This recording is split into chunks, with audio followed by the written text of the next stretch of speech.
so today, we are going to talk about unleashing the influencer in all of you. So I want to start with a quick survey of the room. Who here recognizes at least one person on this screen? Okay, good. I'm seeing pretty much almost every hand go up, and that's no surprise because from Ariana Huffington to Danielle Bernstein and Mr. Beast, these are influencers. What about the people here? Okay, I'm seeing a few hands go up. You might recognize a few people on this screen. You might have worked with them, maybe you heard them speak at the summit, but you might be wondering, what do they have in common with the people on the slide before? Well, turns out a lot, because they are influencers too. And that's because influence is, at its core, the ability to affect or change how someone or something develops, behaves, or thinks. And we're all being influenced in our day-to-day lives. Every single day, we're being influenced from what we wear, the food we eat, where we go on holiday, even the hobbies that we pursue. The power of social media influencers just cannot be understated. And so as PMMs, there is a lot that we can all learn about how to enhance our influence in the workplace. And so let's compare the two quickly. Influence in the digital world is with individuals on social media who sway their audience's opinions, their actions, and their purchasing decisions. And they use their online presence, usually they have a lot of followers, their expertise on a particular topic, and also their rapport with their audience. And how do they do that? They do it through content, whether it's photos, videos, blogs, vlogs, podcasts, you get it, you've seen it. What about influence in the corporate world? So it's individuals at work, like all of you guys, who shape business decisions, outcomes, and guide change. And they do this through using their expertise, their knowledge in certain areas like competitors or the product, and their relationship with internal stakeholders. How do they do this? In meetings, one-on-one, in large meetings, presentations, slide decks, proposals, you get it, messaging, visuals. So when you look at the two and compare it, it's actually pretty similar. And that's because influencers inspire action, foster change, and drive results, whether it's through an Instagram post or whether it's through a pitch deck. We're driving results, we're fostering that change. And PMMs can influence a lot of different areas. So we're hyper cross-functional, we're really close to the product, and we're close to customers. So through that, we're able to shape the product roadmap by advocating for certain features or functionality that maybe our customers are asking for, or that we're seeing shifts in the market. We're able to really influence how a company or a product is perceived in the marketplace by creating those value propositions, by providing sales with talk tracks, and making sure messaging is consistent across marketing channels. We're able to drive team alignment by motivating teams towards a shared vision or a shared goal. And then by staying ahead of some of these industry shifts, we're also able to help guide pivots or innovations in the product and keep the organization competitive, or, if we're really good, be able to actually help the company be an industry leader. Okay, so now we know what we can influence. How do we actually build influence within our organizations? Well, we can take a look at our social media friends.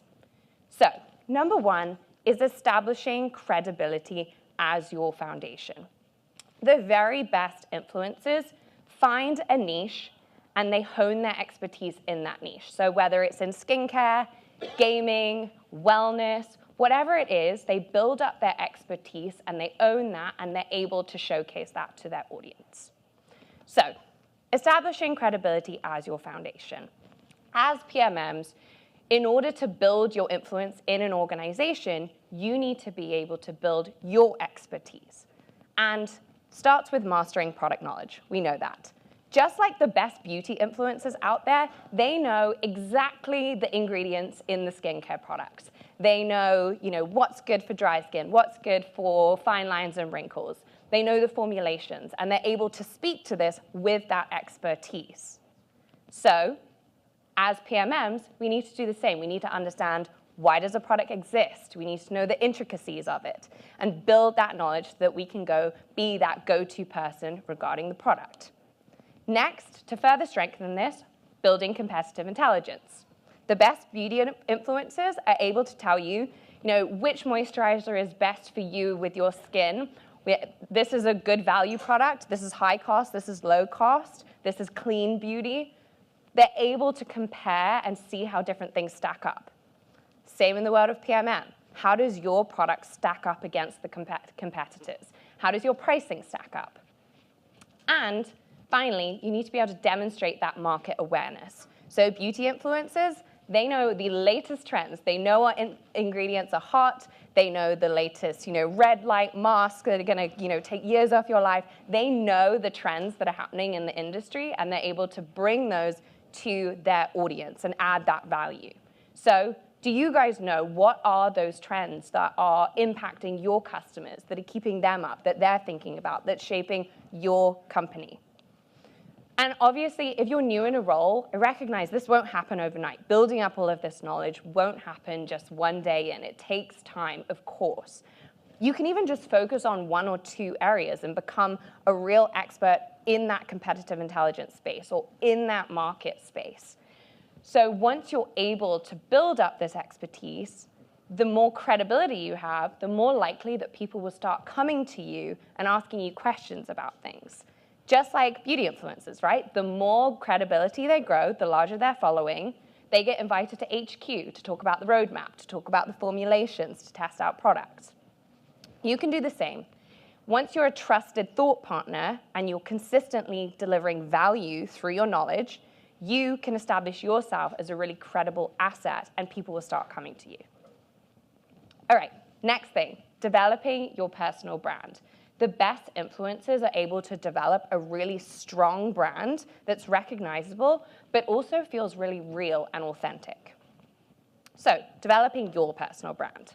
This is John. He is from the Preppy Kitchen. You might recognize him. And he is a master at this. He's a really, really good chef and baker, and he has established his sort of brand around this very preppy aesthetic. So everything is really decadent, it's delicious, it's beautiful from the content he posts, the recipe books that he puts out. So just like John, you need to define your edge. And we heard Tamara speak about this yesterday in the first presentation, and identifying, what are you good at? Are you a master at messaging and positioning? Do you specialize maybe in startups or scale-ups? Or are you really technical and very, very in the weeds of the product? Identify what makes you different, and then define your unique value proposition. We know all about value props. We write them all the time. Your company has a value prop. Products have a value prop. You can have one too. So be able to articulate what sets you apart, and that's your combination of skills, experiences, and passions. What do you actually enjoy? What do you actually like? Own it, and then build your reputation in this area. And then finally, don't be afraid to showcase your personality. John is really amazing because he showcases his personality on his social media, and it feels really authentic and genuine. It doesn't feel like a facade. And as PMMs, we're so cross-functional, and I bet many of you present often. You're having to work with so many different stakeholders. So showcase your personality, inject a little bit of humor, make people feel comfortable with that, because the more authentic that you can be, just like on social media, the more memorable and relatable that you can be as a product marketer.